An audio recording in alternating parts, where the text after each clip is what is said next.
Hey everybody, this is Rob Benedict, and I got a recommendation for you. This is really fun. It's a fictional chat show about friendship at the end of the world. It's called World Gone Wrong. World Gone Wrong is it's a cozy chat show hosted by best friends Malik and Jamie, and it's set in a wildly fictional world. So Malik and Jamie discuss topics like, what do I do if my ex-boyfriend gets taken over by an alien body snatcher? That age-old question. How worried should I be about sewer alligators reading maps in downtown Chicago? Which, that's not so much science fiction, that's real. Should I change my office hours to accommodate the vampire student in the class? That seems only reasonable. Or what is the deal with that guy showing up in all our old pictures? You might have a ghost issue. You see what I'm getting at? This is a show that's set in a supernatural world and just purporting to be a normal old chat show. It's super fun, and the message is kind of living through the apocalypse is hard, but it's easier with friends. Learn more at audaciousmachinecreative.com. That's audaciousmachinecreative.com. They release episodes bi-weekly on Tuesdays. And it's from the team that brought you Unwell, a Midwestern Gothic mystery. They know what they're doing. So check it out. World Gone Wrong from Audacious Machine Creative. The last thing you want to hear when you need your auto insurance most is a robot with countless irrelevant menu options. Which is why with USAA Auto Insurance, you'll get great service that is easy and reliable, all at the touch of a button. Get a quote today. Restrictions apply. USAA.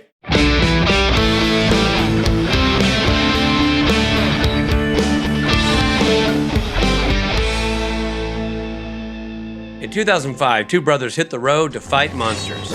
That road has led them to fighting demons, angels, and saving the world. It's a journey that is taking them to heaven, hell, and back.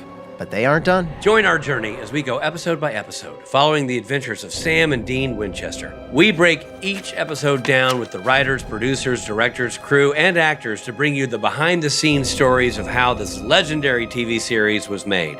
That guy right there, that's Rob Benedict. He played God and Chuck Shirley. Hey, and that guy there, that's Richard Spade Jr. He played Gabriel, Loki, and the Trickster. And P.S., he directed a bunch of episodes, too. Now, while we are insiders, we're also outsiders, because we're not experts. This is our first time watching the entire series, all 327 episodes. Rich and I have met many of the fans at conventions around the world, and we are deepening our understanding of why you all love this series so much.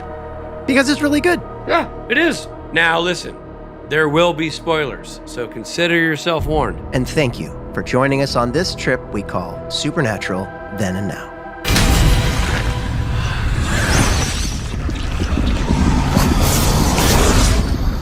Hi, everybody. I'm Rob Benedict. Hi, everybody. I'm Richard Spate Jr. And we're talking about Season 7, Episode 15, Repo Man. See, I misread it because I didn't see the space there. I thought the episode was called Repo Man. Repo Man. Right. Now, were you a big fan of the movie Repo Man? I got to be honest with you about something. You've never seen it? I've never seen it. I know it stars Harry Dean Stanton, and I believe it stars Emilio Estevez alongside him, but I've never seen the movie. I thought it was it's very quirky, but it's a very good movie. Well, Repo Man or not, we want to take this moment to pull you aside. Yeah, you. And tell you. Come over here. Come on. Come here. No, come here. Get closer. Listen, they'll be fine. Just come over here with us for a second. Just you. All right, now, flip your speakers all the way to the left. We don't want anything in the right speaker. Yeah. That's for them. Right. Thank you so much for listening to the show. We so appreciate you. Yeah, we really do. We don't want them to know we're not playing favorites here. But we just know you're loyal. And you tell your friends and you spread the word. Yeah. You check us out on the social medias. And we just want to. So thank you. Take this moment. I know we're here with everybody, but just want to get you over here and say thank you. Thank you. Okay, everybody. Thanks for waiting. Sorry, we just had something to say to somebody. No big deal. No big deal. Don't worry about it. All right, let's get into what Repo Man is about.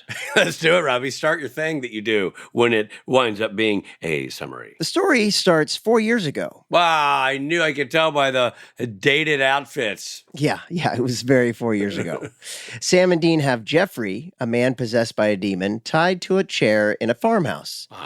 Nora, a Wiccan, is with the brothers. Did you know she was a Wiccan out of the gate? Yeah, they said something up top about, I think Jeffrey says something mean to her, and then There was something up top about Something her. in there. She's not, and by the way, I want all of our Wiccan listeners, and I'm sure we have several, to know that Wiccans come in all shapes and sizes. But for some reason, in my mind, the sort of stereotype of a Wiccan, this woman did not have that look. No, she was a little bit more soccer mom. More like, librarian. Yeah. Nothing wrong with that. And I'm sure there's a lot of great soccer mom Wiccans. Librarians. And we love having you listen to our podcast. In fact, I think the sort of librarian, soccer mom, Wiccan lane is probably one of our favorite lanes. So thank you. In fact, hey, soccer mom, Wiccan librarian, come here for a second. Yeah, come on over here.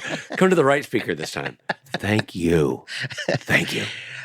She tells the demon to go back to hell, and then she leaves. Sam and Dean are going to torture the demon to get information on Lilith. Oh. Before they do, the demon gives control of the body back over to the host, Jeffrey, the real Jeffrey. Yeah, thank God. Jeffrey's here. And he begs for the boys not to hurt him. That makes sense. Dean explains they have to torture the demon to get the information they need. Jeffrey tells them to do what they must.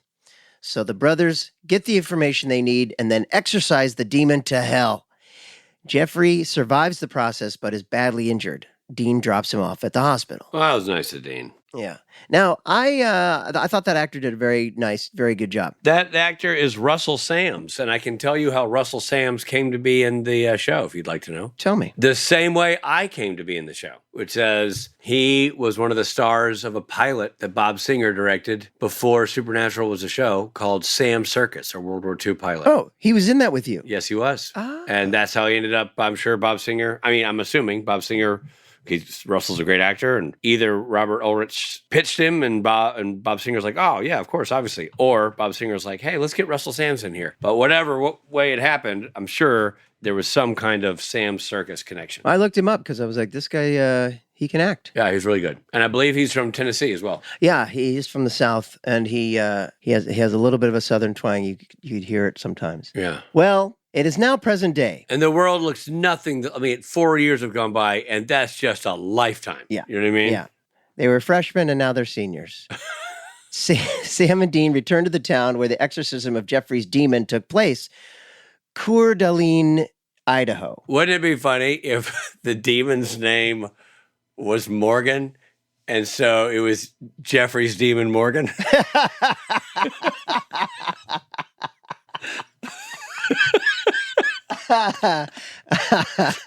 Yeah, that's good. So we're back in Coeur d'Alene. Coeur d'Alene? Coeur d'Alene. We're back in Coeur d'Alene, Idaho. There are some recent murders that resemble the way... How did you say it? Did you say it the French way? Like Coeur d'Alene. There are some recent murders that resemble the way the demon killed victims 4 years prior. He liked the ladies. He liked the ladies. Dean doesn't believe it could be the same demon. Was it all redheads? No, I think just women. I don't know. I don't remember the details. Just ladies. Okay. For some reason, I thought there was some through line, but I can't remember. Yeah. Yeah, it was just... Yeah, I don't know. I don't know what it was. Right. Dean doesn't believe it could be the same demon. He was an informant of his superiors and likely wouldn't be able to escape hell. He ratted them out. Yeah. He was an informant who He was a ratted out snitch. his superiors and likely wouldn't be able to escape hell. Yeah, no way. Not you.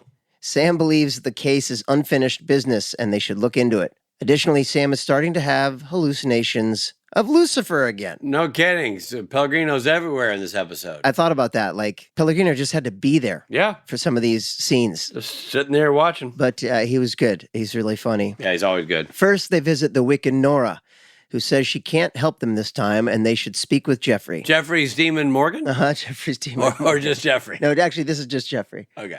Jeffrey is now living in a halfway house, traumatized from the event 4 years prior. Why is he in a halfway house? What happened? Did he get addicted to the junk? Yeah, he got addicted to alcohol and everything, and yeah. Is that right? Yeah. Okay, good. Yeah. He tells him that he fell on bad times. He started drinking, and we learn that Jeffrey is about to adopt a new dog, a big step in responsibility for him.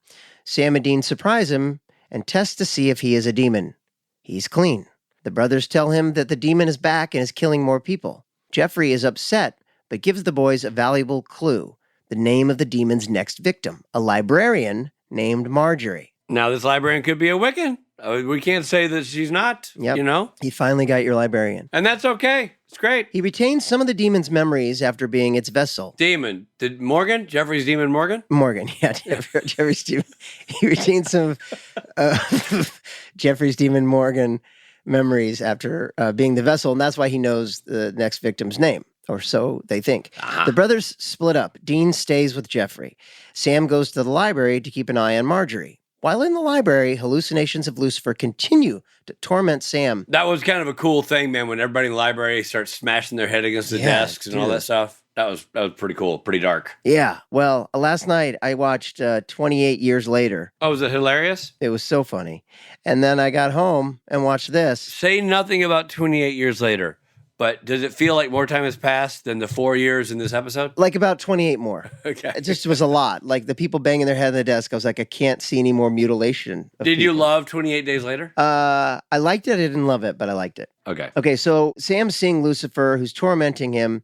He dreams seeing the library patrons smashing their heads in. Yeah. Sam does his best to ignore Lucifer. However, Lucifer starts to help Sam with the logic of the case. For example, why would a demon be using tranquilizers on these recent victims? Ooh, good point, Lucifer. Exactly. You know, maybe Lucifer should work as a detective, perhaps for the LAPD, Ooh. and have his own show called Lucifer. I like it. You should direct. I'll play the bad guy who kills him. You should ruin the series. And you direct it, and I'll ruin the series. Meanwhile, Jeffrey confesses to Dean about the depression he's been in since being possessed and reveals that the demon had a nest. Wait, the demon. Morgan? Morgan. Jeffrey's demon Morgan? Jeffrey's demon Morgan. Okay. And Dean takes Jeffrey there. Dean finds a young man tied up. Dean starts to free him, but it's a trap. Oh, man, it's a trap. God. Jeffrey sticks a syringe into Dean's neck. Dean goes night-night. Jeffrey is the serial killer. Man. Okay, time out. I was a little confused. So was Jeffrey ever a demon? Jeffrey was possessed, but he was already a bad guy with bad thoughts. The demon just gave him the power to act on his bad thoughts. Like he had fantasized about killing women. Right. But never had the mental or physical power to do it until Morgan. Got it. Until Jeffrey's demon Morgan. Got it. Okay. Morgan helped Jeffrey Got it. be the true serial killer that he always had wanted to be. Okay, so Jeffrey was a serial killer either way. Right. I don't know if he'd become a killer without the demon in there. Really, without Jeffrey's demon Morgan, it's very possible that Jeffrey is just a guy who wants to kill but never pulls it off. Got it. Okay. So Sam goes to investigate Jeffrey's room and he finds a demon summoning spell and recognizes the handwriting. Guess what? It's the Wiccan Nora's. What? Oh my God. You got to find her at soccer practice and let's talk to her. Yeah. Sam pays her a visit and she confesses that Jeffrey. She gets out of her Honda Odyssey. Yeah. and a couple balls fall out. Soccer balls, I hope? Yeah. Okay. What else would it be? Sam pays her a visit and she confesses that Jeffrey is holding her son hostage. Jeffrey blackmailed her for the spell. He wants to be possessed. What would he blackmail her? Like, so he got the son and then said, I've got your son, give me the spell or else? Yes. Okay. That's it. That's exactly right. For some reason, I thought there was something else in there, but I guess that makes sense. The first spell she gave Jeffrey wasn't strong enough to get him out of hell. Is that blackmail? I thought blackmail would be like, I've got nudes of you, woman. Yeah, I think it's more of a... It's just like a hostage situation. I don't know, like a ransom note or something. Like it doesn't feel like blackmail, but I guess that's... Yeah, I don't know. What do you call that? I don't know if I like the right term, but whatever. Maybe her son had nudes of her and it made a blackmail. Sure. Maybe when she opened the van, it wasn't soccer balls that fell out. You know what I mean? Okay. The first spell she gave Jeffrey wasn't strong enough to get him out of hell.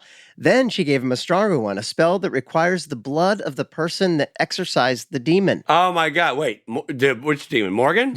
Morgan. Jeffrey's demon Morgan? Jeffrey's demon Morgan. Oh, man. So we're talking about the blood of Dean, the exorcist. This has all been a setup to get the brothers back to... Not helping you. Cavdaline. Not helping you. Coeur d'Alene. That's not the way you should say it, by the way. No, it's very American, but it's written, for those who don't know, it's written in French. Yeah. Heart of Aline. Yeah. But it's pronounced, so it'd be Coeur d'Alene. Yeah. But it's Coeur d'Alene. Yeah. In Missouri, we have a Creve Coeur. Creve Coeur. So Jeffrey, so he's the setup to get the brothers back to Coeur d'Alene so that Jeffrey could get possessed again. He feels powerful and complete when the demon is inside of him. So Jeffrey confesses all of this to Dean while he performs the ritual. Of course he does. But the invocation doesn't work until Nora's son frees himself. That's right. Morgan is now in the son. Wait, Jeffrey's demon Morgan is now in Nora's son. Wiccan's son? Nora the Wiccan's son. Oh. Yeah. Yeah. Boy. So Sam and Nora arrive at the location. Jeffrey is angry that the demon didn't use him as a vessel. The demon tells Jeffrey he has everything he needs to be evil. The demon is done with him. Sam attacks the demon. Nora quickly fashions a devil's trap, which contains the demon. Now, how did she do that and throw that up in the ceiling? It's a good question. I don't know how that got up on the ceiling. That was the one thing I didn't. I even rewound to. I didn't understand. Like they run in there. I thought maybe it was there from earlier or something. So did I. I thought that must have been there from earlier. But why was it there from earlier? Who put a devil's trap on the ceiling? I missed that setup. Yeah, I don't know. What happens is she somehow throws that on the ceiling, and then that contains the demon. Then she returns it to hell, saving her son. Jeffrey goes after Dean with a knife, but Dean now has a gun and just shoots him. Yeah, that wasn't real. That was a very Hollywood ending. Yeah, I was gonna say the Indiana Jones. Shows up with the whip. Exactly. After all that, blam. Later, back at the motel room, Dean falls asleep. Sam tries to do the same, but hallucinations of Lucifer return. Lucifer tells Sam that because he was let into Sam's head earlier, he's there for good. Oh. Flames surround Sam's bed as Lucifer laughs. Oh, man. Yeah. Well, a lot to discuss here, and I guess we'll do it under the banner of R, Rob and Rich. Ratings. What'd you think? That was okay. Like, there was a couple, look, Russell Sams is great. Yeah. And I loved the concept of it. Like, a guy, I actually thought it was really clever. Like, a guy who's actually bad. Like, now it's no longer an innocent victim. It's an asshole. Finally got possessed by a demon. I'm like, I like that. I thought Nora's son Jones was good, too. Yeah, he was great. And by the way, kind of came out of nowhere. Yeah. Like, didn't have any dialogue and suddenly had the whole third act ending. I thought he did great. Yeah. So Russell Sams was great. You got Tom Wright directing, which is always great. Tom Wright, who's a legend, directing this one, finally joining the Supernatural universe and the stable of great directors. It's just, there's a couple of things, man. There's a lot of the Pellegrino Sam stuff that I felt got a tad repetitive. It just was a lot of that. I'm in here, Sam. I'm in your head, man. Right. Let me in. Yeah, a lot of that. I didn't understand how the thing got up on the ceiling. That was a little bit, yeah. It threw me off. But I loved the concept. I thought the concept of, we finally have an asshole who's actually a serial killer. The demon just helped him get where he was already going to go anyway, or at least wanted to go. I thought it was interesting that the demon didn't want to go back in him. Not that I know much about, demon culture, but I would have thought, the demon would love a guy who wants him in there and is going to go out and kill and kill and kill. But clearly I'm wrong. Then it also makes me wonder, why did Jeffrey let himself be exercised if he knew he wanted the demon to stay? You have to want him out? No. Remember, he was like, okay, yeah, do what you got to do in that torture scene. Yeah. As opposed to making up something like don't do that because I think if he leaves, I'll die. Or I see. Fight to keep him in there. I don't know. Sure. I guess he probably thought he could easily just summon him back in, but sure, right. Or it would be a red flag if he did something else. Anyway, right. I enjoyed it. Solid through and through. Couple of things that didn't really make sense that were kind of like, meh, I can get past it. Meaning like the Devil's Trap. And again, as much as I love Pellegrino, and I do, and obviously Jared Padalecki, always awesome. And I love that storyline and pushing the wounded hand and him.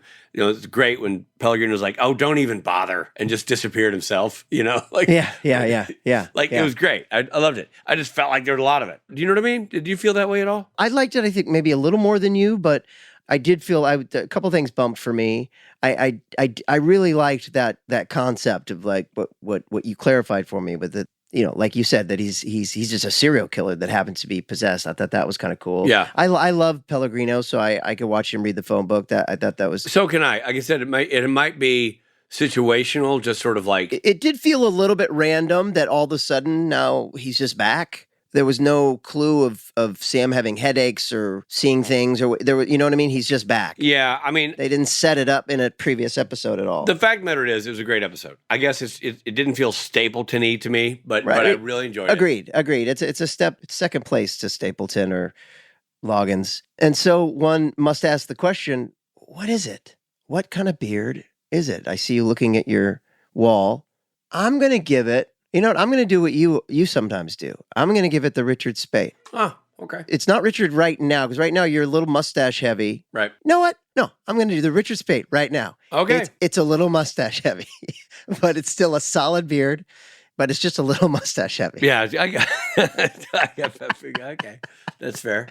I'm going to go John Travolta, when John Travolta has a beard. What does that look Because like? John Travolta can grow a big beard, and he's done so, and it looks good, but it's also kind of like, Oh, John Travolta has a beard. yeah. You know what I mean? It's kind of Yeah. like, okay. Yeah. I mean, man can grow a full beard. It's a beard. Yeah. He's wearing it. Yeah. He's got it. Okay. Yeah, that beard's a little weird. I think I know Right. the one you're talking about. It almost looks like it's not a real beard. So I'm going to go with the John Travolta beard. All right, fair enough. Well, we've got our ratings. We do. And if, that's pretty solid. Well, what a treat we have for everyone today. I don't think treat is even the right word, Rob, unless you can capitalize it verbally. Can you say it with a capital T? What a treat we have for you today. That's right. No, what an honor we have to talk with Thomas J. Wright, who directed 18 episodes of Supernatural, and he is a living legend. With a career spanning over 6 decades, he got his start working as an illustrator and storyboard artist for film and TV series such as The Andromeda Strain, Night Gallery, Jaws, and Apocalypse Now. Can we just pause for a hot second and read just the shows that we just kind of threw on there to give a glimpse into the man's career? I know. And it's The Andromeda Strain, Night Gallery, Jaws, Jaws, and Apocalypse Now. Yeah. Good Lord. He started directing on his own in the 80s on series such as Max Headroom, The Twilight Zone, and Beauty and the Beast. Again, all epic. Yeah, all epic. Other notable credits include Highlander, Millennium, The X-Files, Dark Angel, Firefly, Smallville, and One Tree Hill. And here is our conversation with living legend Thomas J. Wright.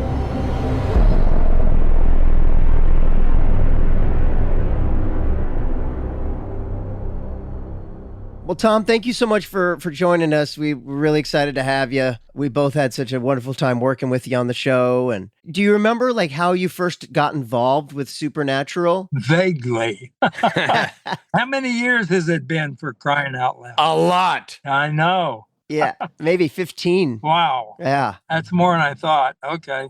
That's great. How did you end up working on Supernatural? Oh my God. I don't know. I had finished something and they were starting up and I got a call that said, would I be interested in doing the show? And I said, they explained it a bit to me and I said, yes, of course. Absolutely. First of all, I love working, as you know. Yeah. And it sounded really interesting and it was really interesting. Yeah. And you got your start as a set designer, is that correct? No. Got my start as an illustrator and as doing storyboard for directors. Yeah. And that went on for a little while, and then that changed drastically because then I was the one doing the lead in and had somebody do storyboards for me. Now, you did the storyboards for some pretty famous guys. Yes. I mean, it's pretty legendary. So talk a little bit about that. Well, there are some really good artists out there and really good thinkers and very sharp people. And it's not a job about just drawing pictures, you know. You're basically really directing on paper, and you have to just kind of really know what you're doing, how to talk to everybody and get it across. And it was perfect for me. I loved it. I couldn't wait to get in there. And then once I got it and did a few jobs, then I started moving on and to complete directing, you know. Yeah. Do you remember the first storyboard job you had? Oh, God, no, I don't remember. Honesty is important.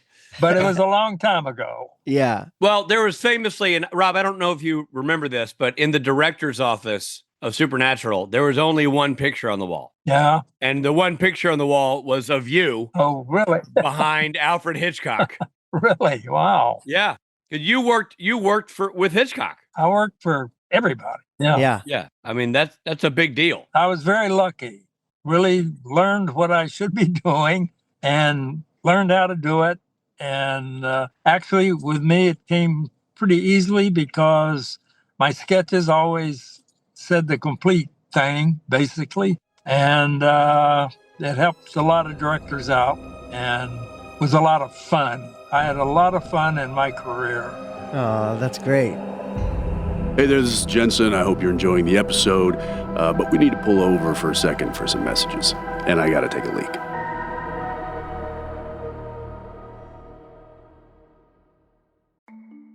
If you've ever shopped online, and let's face it, who hasn't? Chances are you've bought something from a business powered by Shopify. You know that purple Shop Pay button you see at checkout? The one that makes buying so incredibly easy? That's Shopify. And there's a reason so many businesses sell with it, because Shopify makes things easier, and not just for shoppers. They make it easy to start and run your business. Shopify is the commerce platform behind 10% of all e-commerce in the US, from household names like Mattel and Gymshark to brands just getting started. It gives you a leg up from day dot, with hundreds of beautiful ready-to-go templates to express your brand style so you can get up and running fast. You can tackle your important tasks, from inventory to payments to analytics and more, all in one place. You can also spread your brand's word with built-in marketing and email tools built for you to find and keep new customers. And remember that iconic purple Shop Pay button that's used by millions of businesses around the world? It's why Shopify has the best converting checkout on the planet. Your customers already know and love it. If you want to see less carts being abandoned, it's time for you to head over to Shopify. Sign up for your $1 per month trial and start selling today at shopify.com/realm. Go to shopify.com/realm. Shopify.com/realm. The Abercrombie Kids Summer Sale is in full swing, with up to 50% off select styles for the season. Summer plans, vacation, and camp days are all covered with new dresses, shorts, tees, and swim. Abercrombie Kids has the summer staples they need and the looks that they want to wear. Shop in-store, online, or in the app. Offer applies to select styles as indicated. Discount applied at checkout online. Hey there, thanks for listening. Now, back to the episode. I remember even on Supernatural, you would still storyboard in your script. Yes. I remember you showing me your director's script, and you still drew pictures of what the shots would be. Yeah, I would do it a couple of ways. Sometimes my own notes, of course, were in my script, and I'd make little notes and storyboard notes and all that. And actually, to say this is stupid, I know, but it was pretty easy for me because I could visualize the whole thing. I could walk on the set with the directors at that time. I was doing storyboard and just take a look at the area and the location, and I can pretty well have it down right then. And then I would go and do the sketches so everybody had a copy, and we moved on. That's amazing. And it is. How did you made a transition from being a storyboard artist to directing? Is that not right? Just, I would say I knew the right people, or I got to work for the right people at the right time. And I would say, it's my turn now. And they'd go, yeah. Oh, yeah. Yeah. Okay. Yeah, you're right. And so I would be directing next time. What was your first directing gig? You don't remember? Probably a lot. It broke up into different time frames. So sometimes I would be directing. Sometimes I would be doing storyboard. Sometimes I would be doing whatever, And then finally it all started coming together. When and where, I couldn't tell you, but it did. But I was lucky enough to get to do jobs for big-time directors at that time. I mean, these were name guys, big guys, like who? Alfred Hitchcock, Robert Wise these were all big-time directors, and they all wanted me to do their pictures with them. And I had a great job, like I said, and my whole career was great because I ended up directing, which is what I was looking at, and finally picked that up because I'd proved I knew what I was talking about. And I think Robert Wise was the first director that actually said, okay, Tom, do this, And a lot of time they would just say, here, Tom, here's the script and do whatever you do. And then we'll look at it and we'll move on.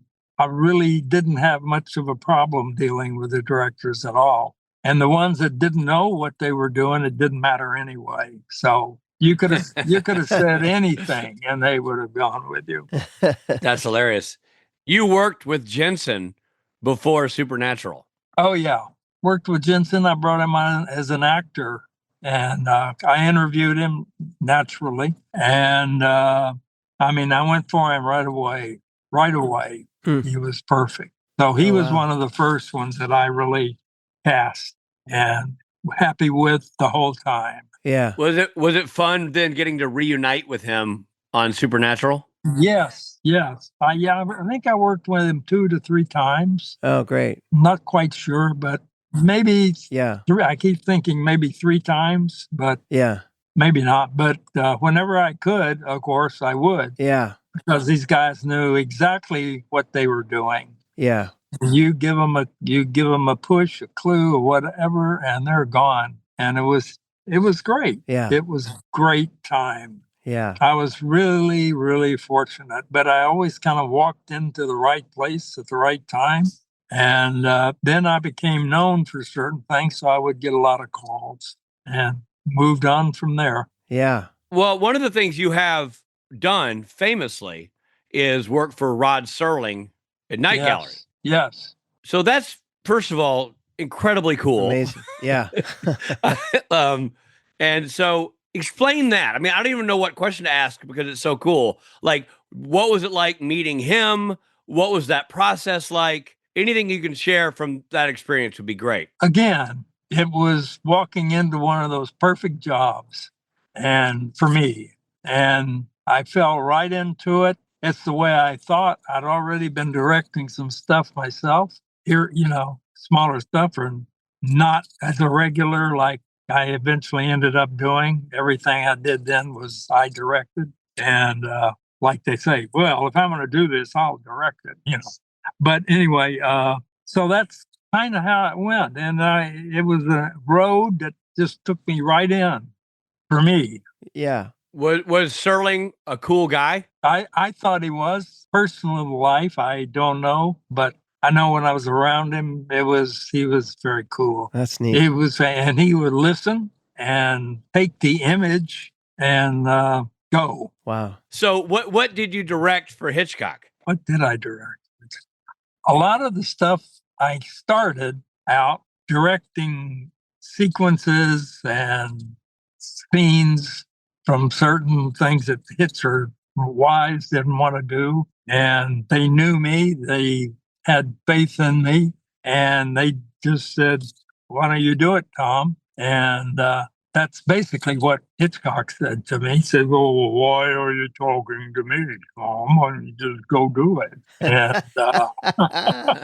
And that's really kind of the way it happened. Yeah. And he was sitting in his chair, and I was standing close to him in this one thing we were doing. I don't remember what it was, but I'd already done a lot of work on it. And he knew who was doing a lot of work on it. And he just finally looked over to me and says, Tom, just carry on along those lines. And he got up and left, went home, and I finished. And Wow. That's awesome. that day. And, very few people know that, but there were some really big wigs that were there and heard it and knew it and were very happy with it. Wow. That's a heck of a way to get your start. Yeah, that was basically how it was dumped in my lap. Tom Hitchcock's famous saying was, Tom, carry on those lines. He would say it to a lot of guys, Oh, wow. That's awesome. And then you worked on Apocalypse Now, correct? Yes, I did. And you shot the helicopter sequences, right? Some of them, yes. And designed a lot of them, basically. That's amazing. That's insane. Yeah, well, I did a lot of stuff like that. That's cool. A lot of stuff I did that people never even knew about, Right. except the guys that hired me. And Right. that went on for quite a while. And then I finally started saying, no, I'm doing it. I'm in charge, and I want to be out there. What other projects stand out to you? I mean, obviously, working for Hitchcock, that's a landmark moment in anybody's life. Working for Rod Serling, Yes. Working for Robert Weiss, All right. working for Coppola in Apocalypse Now. What other experiences stand out to you in your storied career? When I finally got to do it myself, and they told me, "Here it is, it's yours. We'll talk to you later." Yeah. And Yeah. Did you feel a certain amount of like that's obviously the starting point to a great career, but was there a moment? Obviously, you're skilled, you're gifted, you've been working, but were you nervous? no, I don't think so.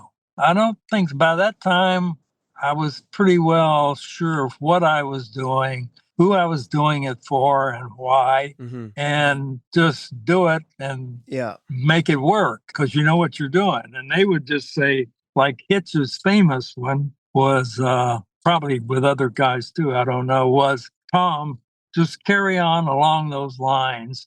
And he would turn around and walk away, go home. Right. And so you're standing out there and you got the other half of the scene to shoot. What's going to happen? Well, you're going to do it. Yeah. And that's basically, I was handed to me like that and go for it. That's awesome. So fast forward many years later, you're directing a show like Supernatural, where you come in and you're at the helm. Was there a way that you went about directing episodes of our show? Did you was your thought to sort of not get in the way, or you sort of, helping mold it in a certain way? What was your approach to directing a show like Supernatural? Well, first I would be well prepared.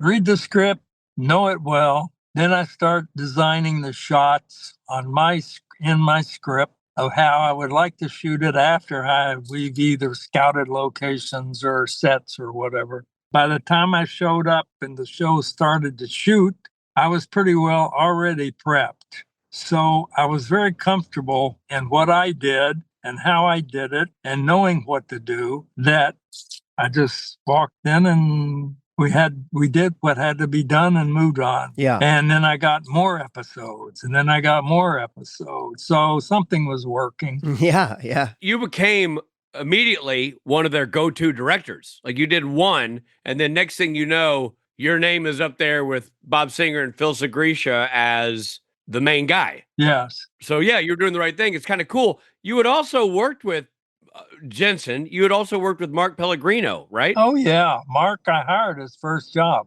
Oh, wow. Yep. Yeah. Hired his first job. Wow. The young guy, young actor, came in, read for something, and I hired him. I was one of the first guys to hire him. That's awesome. Wow. I love that. Yeah, he has a big role in this episode we just watched called Repo Man. Oh, yeah. That you directed. And we always love seeing him. He really, he does that role of Lucifer so well. He really chews it up, and it's pretty delicious. Well, that's great. I didn't know that you had worked with him before. I remember because I was on set, Rob, and I saw Tom was like, the way he was talking to him, I'm like, these guys did not just meet. Like there was definitely a shorthand. Correct. Right. And it's nice to see Pellegrino be intimidated by somebody. Oh, yeah. Well, and he was intimidated by Tom, which was there's nice. a big story behind Mark. Yeah. Mark was a little difficult to start with in the beginning because I think he was I know he was very nervous. And when he fully started carrying it, Right. I would have a talk with him and we would go out to start shooting or something and wasn't quite working. And I liked Mark tremendously, and I still do. But I think we had a connection.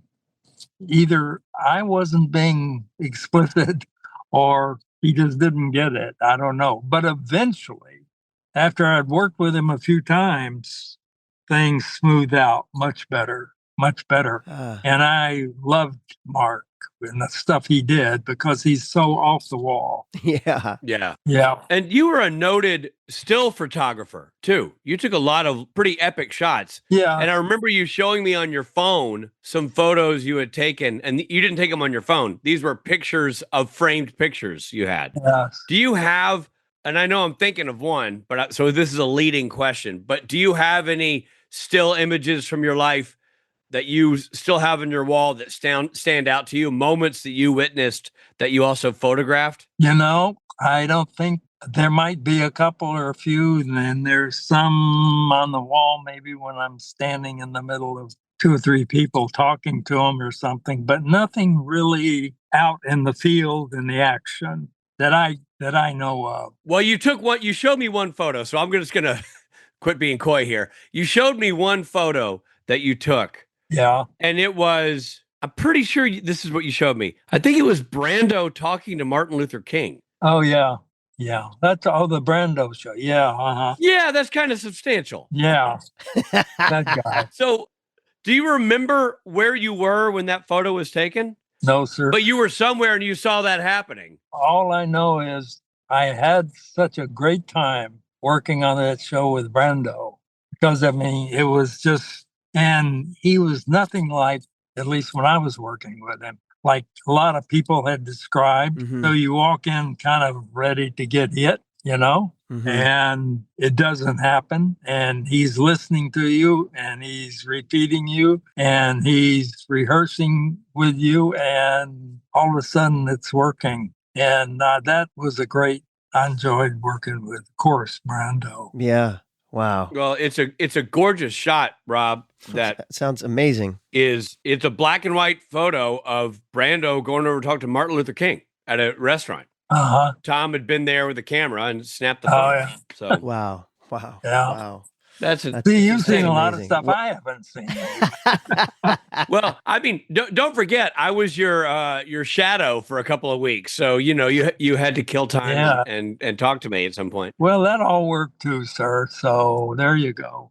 And look at you It now. did. Look at you guys now. It worked out. Yeah. And you're still in there making movies. That's what I miss. Now that they said, why don't you sit over there? I really miss it. The best Yeah. job in the world. Yeah. No, I know. Yeah. I agree. And by the way, you elevated to being one of Supernatural's best directors, which is nothing small because you got 327 episodes, a lot of people directing. Yeah. You come in not until season 7 and immediately rocket to the top, which speaks volumes about your skill set. And then you go on to direct an episode that is arguably in the top 5, if not one of the best episodes of the show ever done, which is Baby. Oh, yeah. The one about the car. Yeah. Baby, that was fun. Yeah. Well, you totally reinvented how the show looked for an entire episode. You reinvented how it was shot. I would love whatever you can recall from that experience. I'd love to hear about it. Baby, when I read Baby, I loved the script, and I just almost saw it from the beginning automatically, easily, because I liked it so much. And I just saw, from my standpoint as the director and the visibilities, all kind of visions, that I could do and play with and because everybody else was walking around going, what? Ooh, what? And I had a very sharp image of how I was going to do that show. And I loved that show. And it came out beautifully. Yeah. It's fantastic. And so much of it is not standard Supernatural. Correct. Let's start with live driving. You did a lot of not poor man's process. You had Jensen out on the road, Right. driving around. Yes. That had to be challenging from a scheduling standpoint, if nothing else. Probably was scheduling, but again, schedules was part of what you do, Right. of course, and you just go with it, and you make it work here from what they're telling you. And the schedule. I know right now what I'm probably going to do. Yeah. Right. And then you had the fight in the car, the legendary all internal Oh, yeah. battle, and the fight outside the car. So super unique devices you were leaning on for this episode. I love that sequence when I got to do the fights, and I remember now the fight with the cars and all. Yeah, it was great. Yeah. Perfect. I loved it.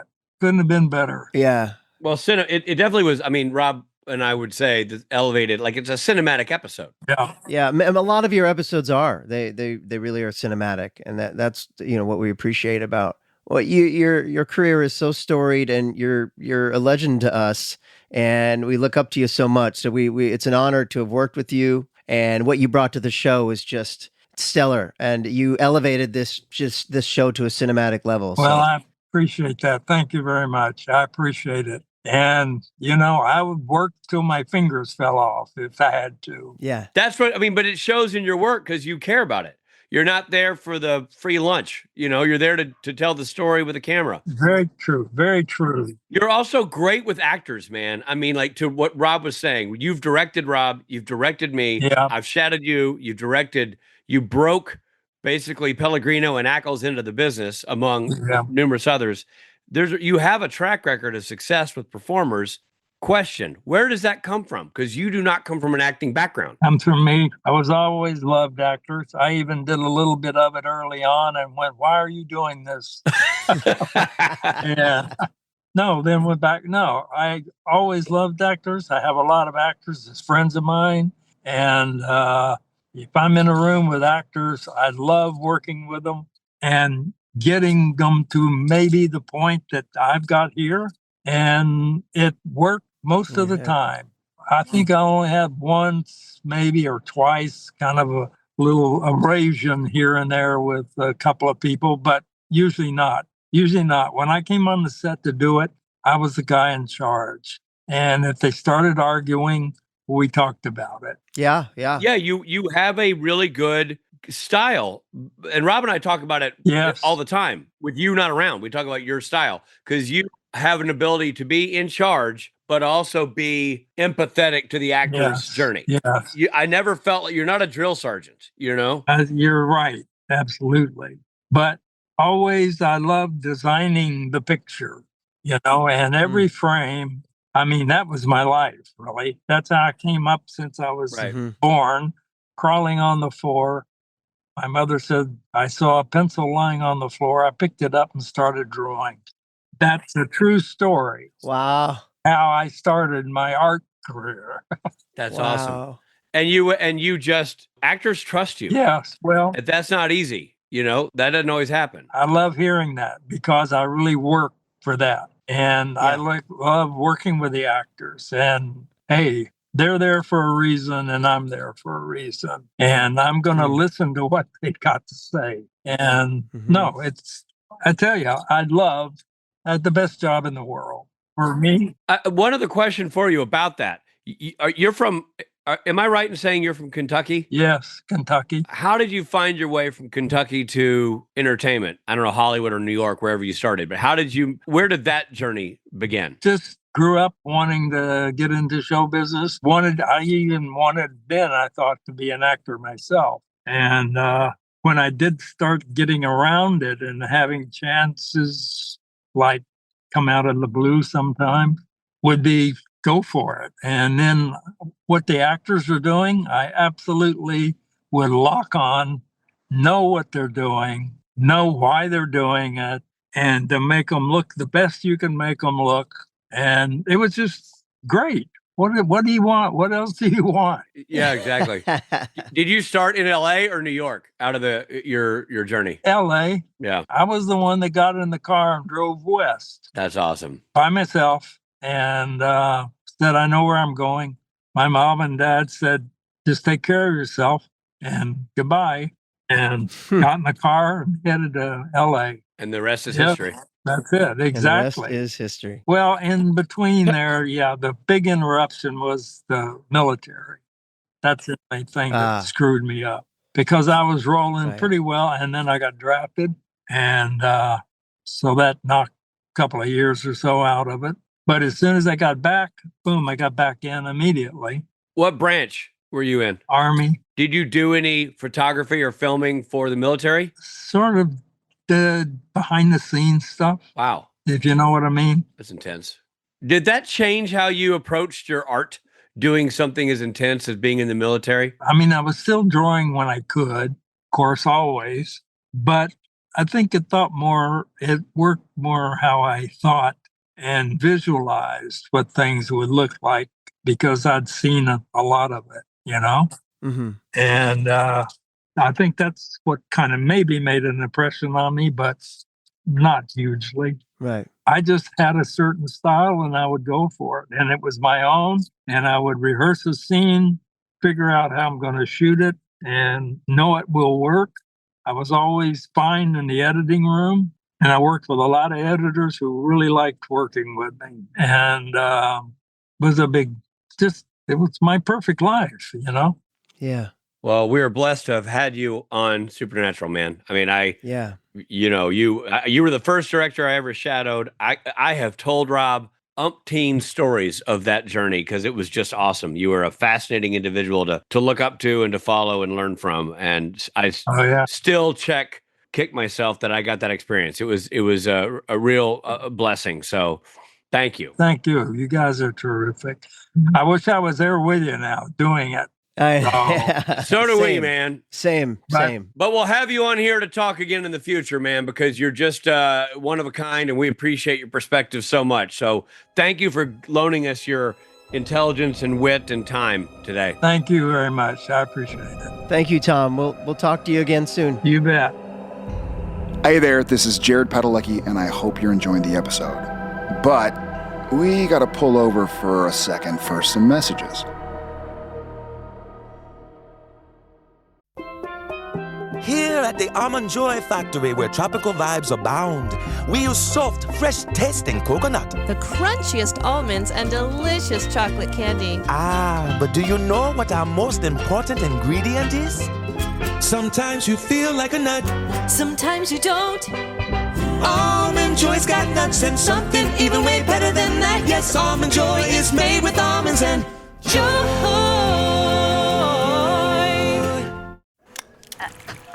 You're on mute. Workday's starting to sound the same. I think you're on mute. Find something that sounds better for your career on LinkedIn. With LinkedIn Job Collections, you can browse curated collections by relevant industries and benefits, like flex PTO or hybrid workplaces, so you can find the right job for you. Get started at linkedin.com/jobs.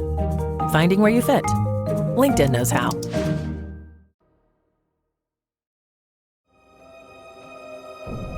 Hey there, thanks for listening. Now, back to the episode.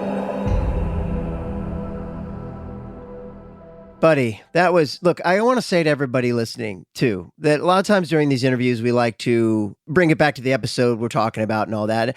With Tom's career, there's so much to talk about. And that, to me, was not about the nitty gritty of, how did you direct this episode? It's really about honoring his career and who he is as a person. He truly is a legend. Yeah. I mean, there are people who tune into our podcast, who watch Supernatural, and the name Tom Wright might not leap out to them. Right. But the depth of his experience, the breadth of his wisdom, and the expanse of his career is just unbelievable. Yeah. And this is anything we talked about is the tip of the iceberg with this guy. Yeah. You know what I mean? Yeah.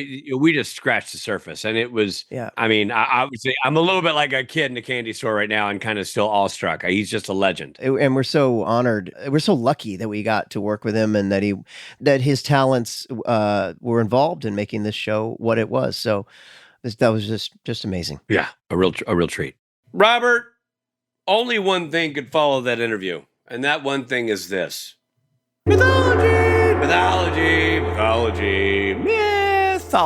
So Supernatural rarely has a human as the bad guy. That's so true. In this episode, Jeffrey is a serial killer. True, but mainly because of the power he gets from his demon, Morgan. Right. Jeffrey's demon, Morgan. But if we're talking about serial killers, there are a few key characteristics that define a serial killer. Rich? Multiple murders, usually at least 3, over a period of time. Yeah, because you need time. You need time to commit that many rush murders.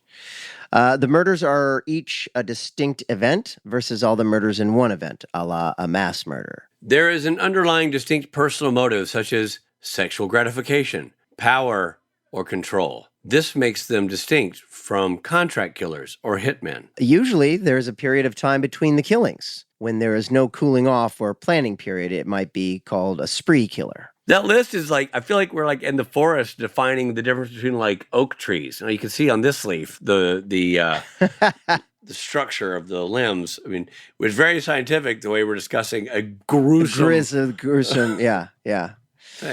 If I noticed we didn't make any jokes, hard to joke about murders. You know? Right. Not really a hilarious event. Right. But I will say, on a separate note, still under the banner of mythology, that the antagonist of the episode, Jeffrey, shares a name with notorious serial killer Jeffrey Dahmer. Right. The only difference is Dahmer, who may have well been possessed by a demon, his demon's name was not Morgan. That's true. Only Jeffrey had a demon Morgan. It was Jeffrey's demon. Right. That could also have been a fun fact. Good point. I mean, except for maybe it's just a fact.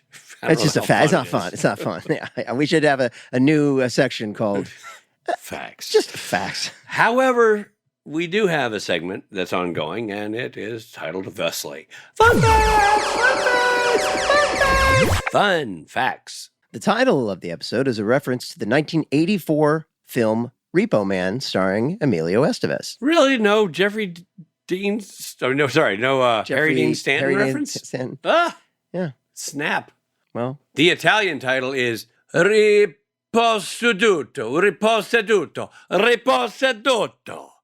which means riposed in Italian. And then what, in Japan, what's the title? Oh, dude, cannot begin to even try to say this. I can't. The letters in the Japanese language are too confusing to me, but I can tell you that loosely translated, it means the happy fun boat that kills you. There you go. The flashback in the beginning of the episode takes place in season 4. Ooh, season 4, everybody. Season 4. If you're watching the flashback of this episode, you've got to imagine that Sam and Dean are in the place they were at mid-season 4. Right, exactly. Which we all remember was... season 4, for the 4th season of the show. Just the 4th season, that kind of mood that they were in. Yeah, exactly. Very much a 4th season kind of vibe. Yeah. But oddly, Sam still had season 7 hair. I know. Makes no sense. Nora's website, wickensweb.com, is owned by Warner Brothers and directs you back to a Warner Brothers website. Another side note, a lot of people didn't know this, Warner Brothers Television is run by Wiccans. Ah, wow. Yeah. So it's all just like one big circle. Mm-hmm. The coroner's report that Sam is reading states received in lab by Emma Campbell. Emma Campbell was an art department assistant in Supernatural. The report was also authored by Dr. M.A. Liu, named after Mary Ann Liu, head graphic designer on Supernatural. Oh, man. You know what? If we were good at our job at all, we'd get Mary Ann in for an interview or something. That would be great. We really need to do that. Well, let's talk about this off camera. Okay. Well, that was a heck of an episode, buddy. Very unique bearding, for one. Yeah. Nice appearance from Russell Sams, who Bob Singer cast in the pilot Sam Circus, and then eventually brought him over to Supernatural, much like he did with the young Richard Spate. So that was a coincidence that Russell Sams was in Sam Circus. Yes. Did he play Sam? He did not play Sam. Sam was played by a guy named Tyler Christopher, who later on did a soap opera with Matt Cohen for years and years before dying of a heart attack. Oh, no. A couple years ago. Yeah. Oh, that's not fun either. No, not fun at all. But much going on here. And of course, I think the thing we're all walking away thinking about is your pronunciation of Coeur d'Alene and Jeffrey's Demon Morgan. Demon Morgan. I mean, Jeffrey's Demon Morgan. Let's get that on a shirt ASAP. Well, thanks, everybody. We'll see you next time. This episode of Supernatural features Jared Padalecki as Sam Winchester and Jensen Ackles as Dean Winchester. Guest stars include Mark Pellegrino, Russell Sams, Nicole Oliver, and Jeffrey Ballard.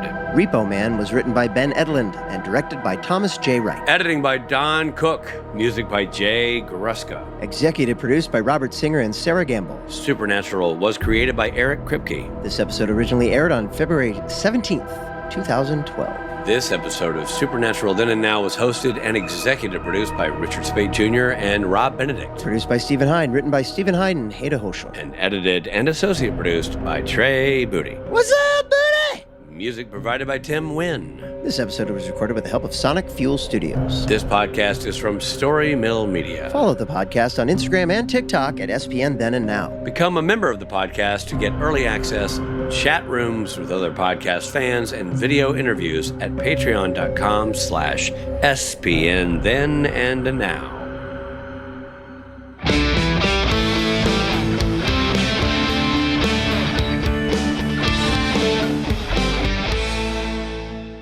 Now you can get out of the car. You can get out of the car finally.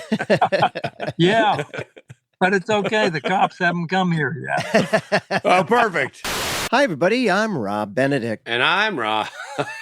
and I literally almost said Rob Benedict. Not even as a joke. Hello. Go ahead, Rob. Start over. What are you laughing at? I'm still laughing at Jeffrey Dean Morgan. And what if Nora's son's name was Jones? Oh, Nora Jones' son? No, Nora's son, Jones.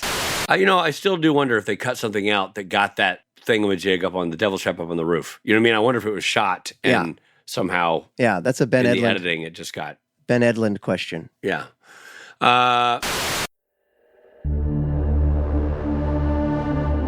Story Mill Media.